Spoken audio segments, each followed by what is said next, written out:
Welcome to Damon Does the Six Questions, where the same six questions can tell a unique story. I am your host, Damon, father of two, husband of one, and leader of this here Damodcast. Oh man, I'm so excited for you guys today because this is one of those, what do they call them? Tag on it. This is one of those bucket list interviews because my guest is one of the leading authorities on Afroretroism, such as Sword and Soul and Steampunk, with an F. He is the author of over 20 novels and game books, including a couple of my favorites, Moses, the Chronicles of Harriet Tubman, books 1 and 2, as part of the fight card series Fists of Africa. And he has a story that is in the upcoming anthology Slay, Stories of the Vampire Noir. I bring to you Balogun Ojetade. I think I messed that up. No, you got it. Yes. You got it. I was right. Awesome.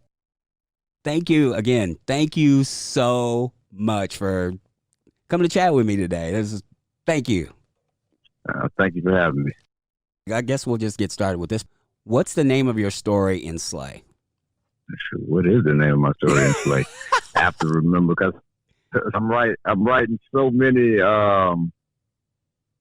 different anthologies and stuff like that, and a lot of times I have to turn stuff down because I just don't have time. I just turned in a story to Milton Davis yesterday for his upcoming cyberpunk anthology.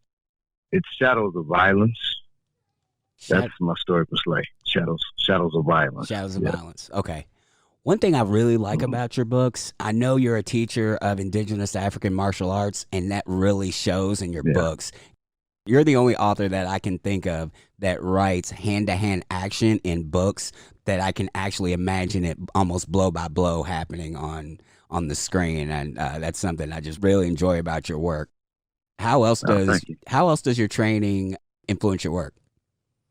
Well, one thing about in indigenous African martial arts, everything is your way. So we don't have any forms that will encapsulate how you're supposed to move, because there's no way a 5 foot tall, 110-pound woman can move the same way as me. I'm 6'1", 200 pounds.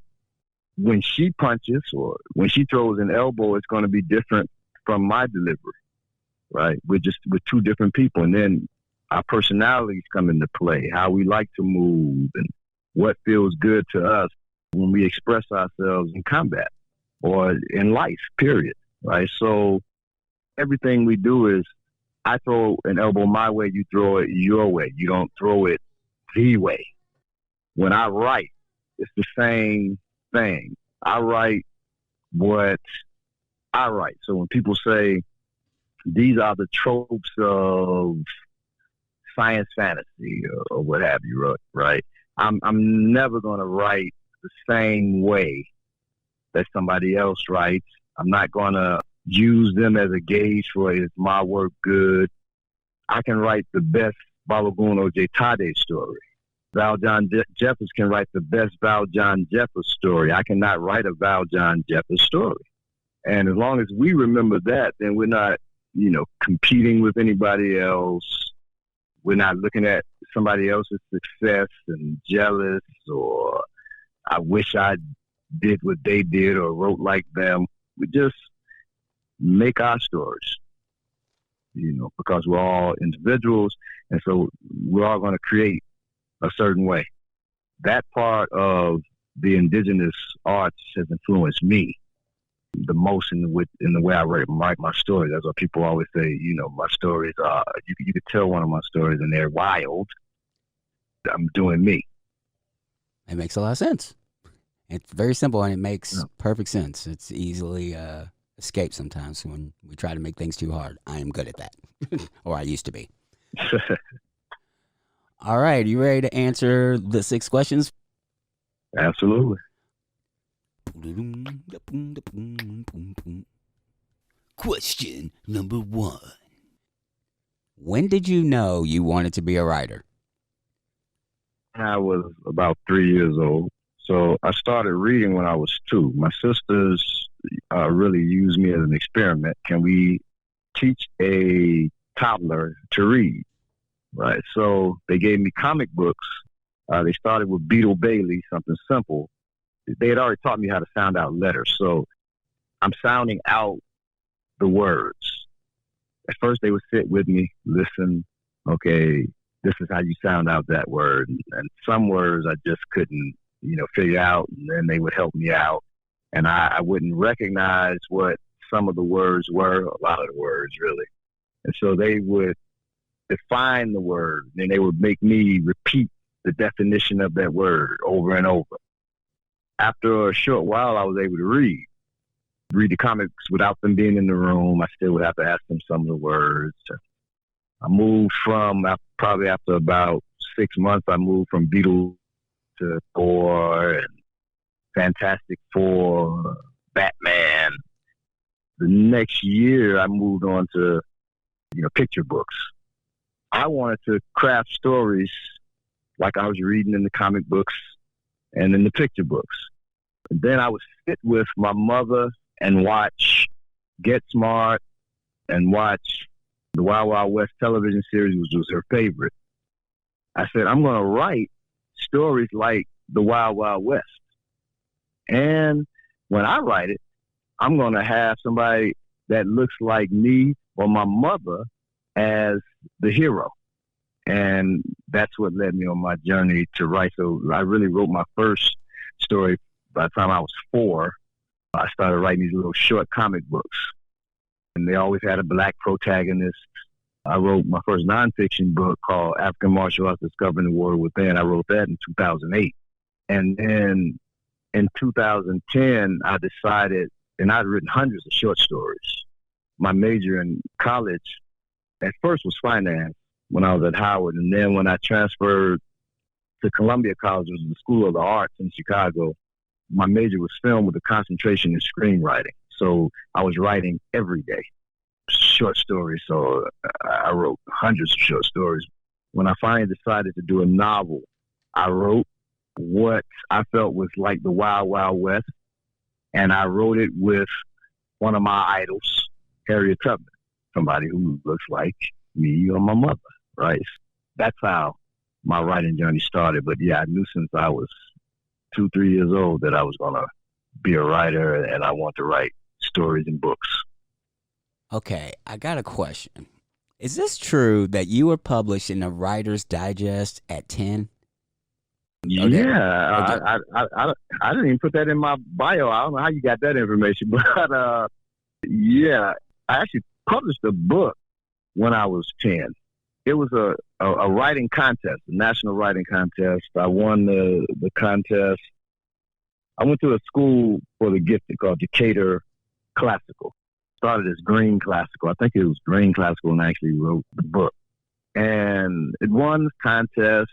It's a big hullabaloo over it. And that book is still, once Green became Decatur Classical, they put the book in the glass. It's still in the glass to this day. And, I'm 52 now, so it's been in that thing for 42 years. So it's still there. It was my first book, yeah. And what was the title of that again? I don't remember the title of that. You've written so many since then. I guess they would all kind of jumble together after a while. No, that's cool because honestly, I not really forgotten I did it, but that was way back in my mind.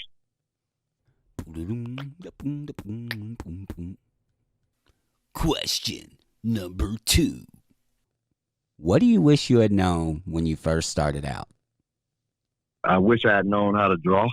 I always tell my wife and my children, I have 8 children, by the way. All of mine are grown except one. My youngest, she's 11. I always tell them that if I knew how to draw, we would be living in a mansion somewhere right now. I'd be rich because I would have created comic books. The one thing, and still wish I knew how to do as far as a skill, as far as knowledge. I wish I knew African traditions the way I do now when I first started out, because I would have also been able to give a depth to my writing that I couldn't do at first. Question number 3. What is your go-to order at your favorite hometown restaurant?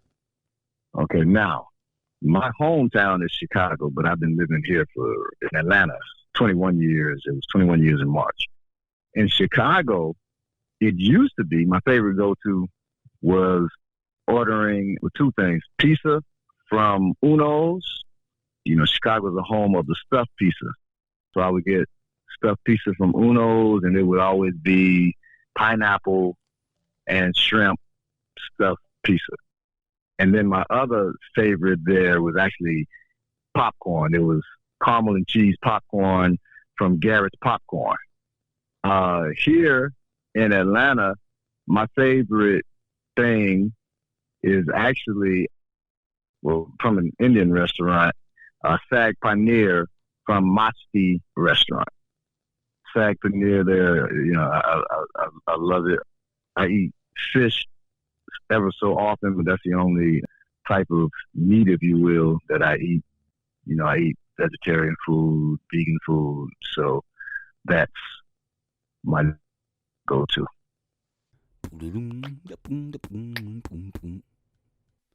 Question number 4. What are you curious about? I'm curious about the physics of movement. So as a lifelong martial artist, you know, you get things that you're into, things that you need to learn. I've been doing this a long time, 48 years. So right now, basic technique and things of that nature, I'm not curious about. I love, but my curiosity is the physics of things, the physics of movement, why a person moves this way, and what's the most effective way to move, not just in martial arts, but period. And also the cultures of things. We sit, we dress, we think based on culture. When I meet people or when I see certain things happening, I want to look at the culture of things. What's the culture of not just a person from the U.S., but from Atlanta, not just Atlanta, but from the west side of Atlanta, particularly black people or different people of color from these different places in the world. That's my biggest curiosity.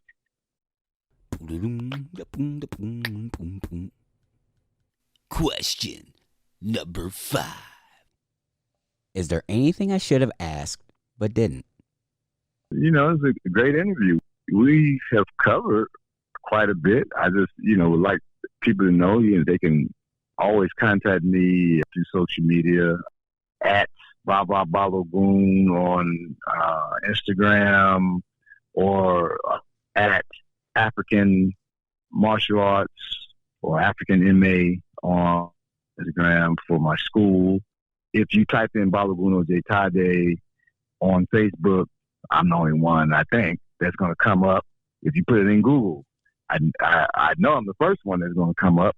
So you can always find me on social media. You can go to my website also, Chronicles of Harriet.com, where I discuss Afrofuturism, Afroretroism, and Black speculative fiction. So I have a lot of articles on there, you know, things about my work and the works of others on chroniclesofharriet.com. Did you really leave Howard because of women? Yes, I did. I was on scholarship, you know, full scholarship. I couldn't afford to screw that up. And at Howard, it was 13 women to one man. And I had gotten determined to get all my 13. And I hate to say it like that. Women are property, but that's the way I was thinking back then, you know, that not thinking they were property, but hey, shoot. I was such a flirt there everybody knew who I was from freshman to senior. So I was engaging with a lot of sisters on campus and off campus, and I knew I was going to get myself in trouble. Training has always allowed me to look at the weaknesses of self and be honest about it. So that's why I left Howard, yes. And I transferred to Columbia because I'm from Chicago, and so I was able to stay at home, be more grounded at home with my mother. But, shoot, I ended up having a child a year after I went home. So it didn't work too well. But I kept my scholarship until I got in trouble at Columbia for inciting a riot. What? So, wait, you got in trouble at Columbia for inciting a riot? Yeah, absolutely. So at Columbia, the head of the writing department, and I'll say his name. This is because this is on record. And it really doesn't. Well, I won't say his name. I won't give him any press. Anyway, the chairman of the writing department at Columbia loved my work. Okay, I wrote a story called "The Nose," based on a Russian story. Called "The Thing," based on a Russian story called "The Nose." Now, in The Nose, this guy's nose, it dislodges from him, and they have to find his nose. It's a lot of antics that go with it. So, it's funny. I liked it. It's by Nikolai Gogol, because you want to read the story. It was written like 1836, I think. So this St. Petersburg official, his nose leaves his face, develops a life of his own. So in The Thing, this pimp gets his comeuppance, and his member leaves and gets his body and gets a life of his own. So he's running around the city trying to get his member to come back, right? So there's all these funny things that happen, and the chairman loved it. He was cracking up. I will say his name. His name's Gary Johnson. So Gary loved it. And I was always writing stories. He would do a thing where you write stories and you don't put your name on it, and then he hands it to somebody else in the room. You read another person's story, and everybody's trying to figure out who wrote the story. And after a while, you're able to figure out who wrote what. I would challenge myself to write things that people wouldn't know it's me. Because I started off the first 3 stories or so, it was action-packed and crazy stuff going on. So they were like, okay, now they figured out the thing was me. So I would write different stuff so they wouldn't know it's me. I wrote this story about a young girl on the train with her grandmother, and it's a great trip. She learns more about her grandmother, and their love, their bond grows stronger. And he was upset. He said, so people couldn't guess who it was who wrote it until it got down to it was just one other student in the class. And they said, and my nickname was Quiz. So that was my rap name. And so everybody called me Quiz. At Columbia, they allow you can be called by your nickname if you want. So the president of the college, everybody called me Quiz. So anyway, they said, Quiz wrote this? They couldn't, believe it. I was proud because I said, okay, I can step outside of just writing the wild, crazy stuff and write other stuff, But he had me stay behind. And he said, hey, this was well written, but this isn't you. This isn't real. I said, what do you mean? He said, this isn't real. He said, this isn't your life. Write about what you experienced, violence and rapes, women getting raped under the train, but do it creatively. And I said, what? I said, I don't know nothing about women being raped under the train. He said, come on, man, you black. And I was livid. So I brought it up in another class, and other students, now he's the chairman of the writing department, I dealt with him at some point. Other students are saying, hey, man, he said this to me, and this is this. And so I started gathering people, and people started bringing people to me, getting their stories about his racism and the things we had to, certain things that he considered the black experience, which were all negative. At that point, I rose students up against him. We're boycotting his classes, things of that nature. And it got really bad, like hundreds of students. It ended up on the news. They came to us and said, well, what we're going to do is you'll be okay. But we're going to fail everybody else with you.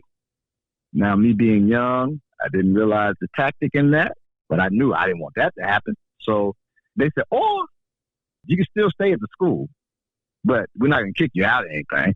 But you either give up your scholarship, you write a letter, and, say you were wrong, but you're unremorseful. They wanted me to write that I was wrong, but wasn't sorry for what I did, so then they can, take my scholarship from me, right? I went that route because I thought that, if I didn't, then they would all these hundreds of people, many who were seniors, and they wouldn't graduate. They could not, they would have been sued so badly. But I was young. I started college when I was 17. So when I did this, I was 18, 19 years old. I think I was 19. So I fell for it, went for it, and without a scholarship, my family, we could have pulled something off for Howard. But at Columbia, it was so expensive. Now, I couldn't continue to be there. I was 20 because that was my senior year. So I said, God, I'm going to have to leave myself in my senior year. I got to let this go. And then I eventually, from work I did after that in the military, and I eventually ended up having enough hours to graduate. But yeah, I left Columbia 8 hours away from graduation, from being able to graduate because of that. But yeah, so Howard, running from what I knew was going to jam me up, ran to Columbia and lost my scholarship because of inciting the riot due to racism. That's always been kind of my thing, yeah. One of my daughters, she went to Wesleyan, and the black students, they locked themselves in with the librarian, forced her into it, but they locked themselves into the library for days. I think it was about 2 weeks, protesting racism. Her mother flipped. I was all for it because if you're going to stand for something, I'm with you. And really, when I protested at Columbia, my family was with me. They were scared for me, but they were with me. That meant more to me than the scholarship and everything else, to be honest. Wow. Wow. Yeah. Wow.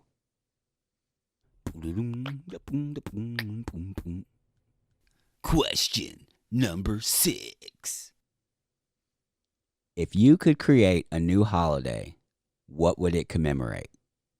Milton Davis and I did create a holiday called Black Speculative Fiction Month. We did that years ago. We decided we're going to create a Black Speculative Fiction Month. And we went to the assistant director at the Auburn Avenue Research Library for research for information of the diaspora and Africa. We went to the assistant director of that library through a series of events and everything, and that has taken hold at first nationwide, but now worldwide. So people around the world do stuff for Black Speculative Fiction Month now, which is in October. Now I would do a Charles Saunders Day, and we probably are going to do a Charles Saunders Day as part of Black Speculative Fiction Month. Probably do something for his birthday or something like that too. Charles Saunders is actually the father and founder of Sword and Soul. And he recently transitioned, recently passed, which was devastating for me. Val John Jeffers, Milton Davis, many other people were devastated by his loss because he's a big influence on us. So he was a friend, a longtime inspiration. So I would do his holiday. And when I was writing, back in the days when I was playing Dungeons and Dragons as a youth, I've been playing Dungeons and Dragons since 1979. In 87, I read Dragon Magazine number 122, and somebody had written Out of Africa and how to use African creatures for your Dungeons and Dragons game. A man named Charles Saunders. I said, this Charles Saunders guy, he got it right. This white guy, he got it right. And laughed about that since. I didn't know Charles was black. I didn't know other people definitely not on that level, were writing African fantasy. When I discovered years later he was black, that just made it even greater. Had I known as a teen, I probably would have written a Sword and Soul novel much earlier, teens or early 20s. And his transition led me to working on the role-playing game I'm working on now, which is called Omiran. Omiran means giant in Yoruba. And in Omiran, it's set in Kikanga before the angry god Darala struck the earth with his axe and creating the cleave and creating certain newer monsters that we deal with in Kikanga, the role-playing game, and that you see in the Kikanga anthology. This game is pre-cleave Kikanga. So there are the Ramanga are, they're immortals, but they stay immortal by exchanging their withered organs for the organs of young children. So they have these skull men who are their servants who go out and capture children for them to use their organs. When the people started fighting back, this scientist, he creates Omiran, which is what you would call mecha nowadays. But of course, it's not made of steel, it's made of wood. And his daughter ends up being the bonded with it. She's the pilot of Omiran. And after Omiran, then other Ikarahun, which is the mecha, other Ikarahun are created. So Omiran is the first Ikarahun. After that, others are created, and Omiran that's in humanoid, that was ever in humanoid form. The rest are different animal forms. So in that game, you the pilots of those Ikarahun, if you're the pilot of a gorilla Ikarahun, then when you're not in the Ikarahun, you can do things to get the abilities of a gorilla. Or if you're in a rat Ikarahun, when you're not in it, you can do things to get the abilities of a rat. Things like that. So that's what that game is about. That's what I'm working on. I had already written it as a script. It was in a contest with Universal Studios for animation, but that just got put on hold because of COVID-19. So I'm doing the game. I'm writing the game now. The novel I'll finish after the game. And I really hadn't thought to do it until Charles' passing. And that has inspired me to do that, to write some deeper Sword and Soul. Wow. Wow. I'm having I'm just having a nerdgasm over here. Oh, wow. Thank you so much for your time. I appreciate you. Thank you so much. Thank you for having me. It was great. And thank you, dear listener, for tuning in. And don't forget to make sure that you leave a review, leave a 5-star review, and put a couple words in it. That helps the algorithms, all the rhythms to help us get seen. So thank you for that. Appreciate you. And next week, right before Halloween, I have speculative fiction writer and a guy who just might kill me, James Goodridge. So until next time, see it, hear it, speak it, live.